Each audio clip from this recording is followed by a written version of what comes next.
Yang pertama yaitu menurut pasal 1 Undang-Undang Nomor 39 Tahun 1999 menjelaskan bahwa hak asasi manusia adalah seperangkat hak yang melekat pada hakikat dan keberadaan manusia sebagai makhluk Tuhan Yang Maha Esa dan merupakan anugerahnya yang wajib dihormati, dijunjung tinggi, dan dilindungi oleh negara, hukum, pemerintah, dan setiap orang demi kehormatan serta perlindungan harkat dan martabat manusia. Kewajiban dasar manusia yaitu adalah seperangkat kewajiban yang apabila tidak dilaksanakan, tidak memungkinkan terlaksana dan tegaknya hak asasi manusia. Pembahasan yang kedua masih berkaitan dengan pasal 1 Undang-Undang Nomor 39 Tahun 1999, yaitu tentang pelanggaran HAM. Apa itu pelanggaran HAM?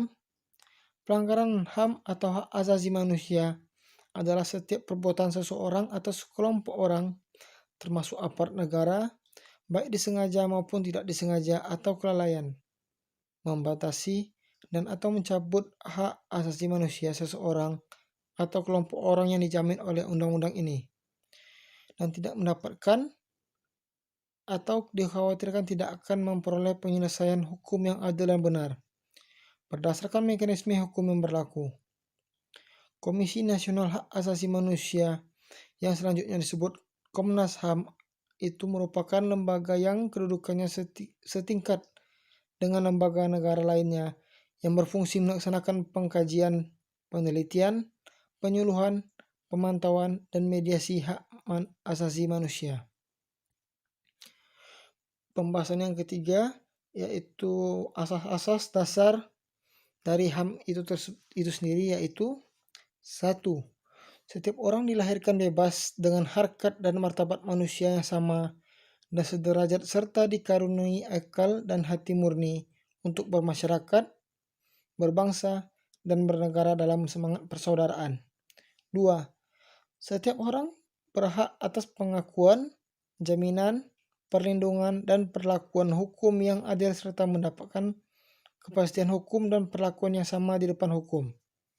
Yang ketiga, setiap orang berhak atas perlindungan hak asasi manusia dan kebebasan dasar manusia tanpa diskriminasi.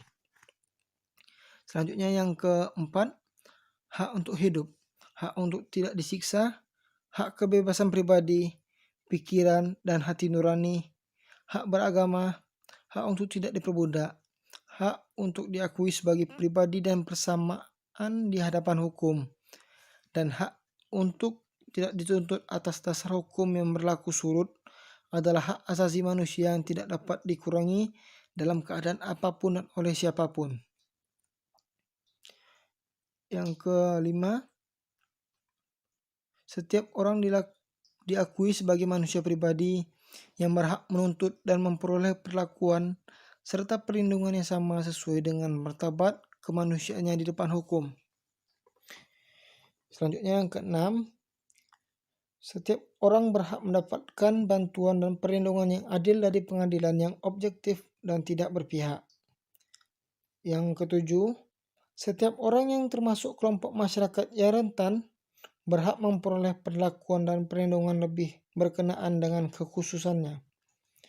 Yang kedelapan, setiap orang berhak untuk menggunakan semua upaya hukum nasional dan forum internasional atas semua pelanggaran hak asasi manusia yang dijamin oleh hukum Indonesia dan hukum internasional mengenai hak asasi manusia yang telah diterima oleh negara Republik Indonesia. Selanjutnya yang ke-9, ketentuan hukum internasional yang telah diterima negara Republik Indonesia yang menyangkut hak asasi manusia, terutama menjadi tanggung jawab pemerintah. Selanjutnya pembahasan yang keempat, ini berkaitan dengan jenis-jenis pelanggaran HAM. Ada dua macam, yaitu pertama, pelanggaran HAM ringan. Pelanggaran hak asasi manusia yang ringan adalah pelanggaran yang tidak mengancam nyawa seseorang namun merugikan orang itu tersebut. Contohnya di sini dapat dijumpai di tengah kehidupan berkeluarga ataupun bermasyarakat, seperti tidak mendapat layanan pendidikan dan kesehatan yang sejajar, perlakuan tidak adil, perlakuan tidak adil dalam persidangan, dan lain sebagainya. Yang kedua, pelanggaran HAM berat. Pelanggaran HAM berat merupakan pelanggaran yang berbahaya dan dapat mengancam nyawa seseorang atau sekelompok orang. Contohnya di sini yaitu kejahatan genosida atau pembunuhan massal, pembunuhan, perbudakan, dan lain sebagainya. Selanjutnya materi yang kelima merupakan faktor-faktor yang menyebabkan terjadinya pelanggaran HAM itu sendiri.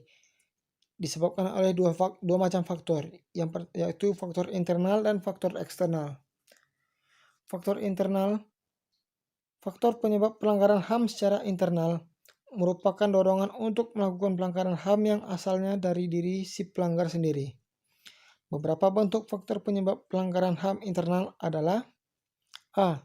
Sikap egois atau terlalu mementingkan diri sendiri. B. Rendahnya kesadaran HAM. C. Sikap toleran. Selanjutnya faktor eksternal. Faktor penyebab pelanggaran HAM eksternal yaitu faktor di luar diri pelanggar yang bisa mendorong terjadinya pelanggaran HAM itu sendiri. Bentuk faktor penyebab pelanggaran HAM eksternal diantaranya adalah A. Penyalahgunaan kekuasaan. B. Ketidaktegasan aparat penegak hukum. C. Penyalahgunaan teknologi. Dan yang terakhir D. Kesenjangan sosial dan ekonomi yang tinggi. Baiklah, itu materi singkat yang dapat saya sampaikan. Lebih dan kurang saya mohon maaf. Wassalamualaikum warahmatullahi wabarakatuh.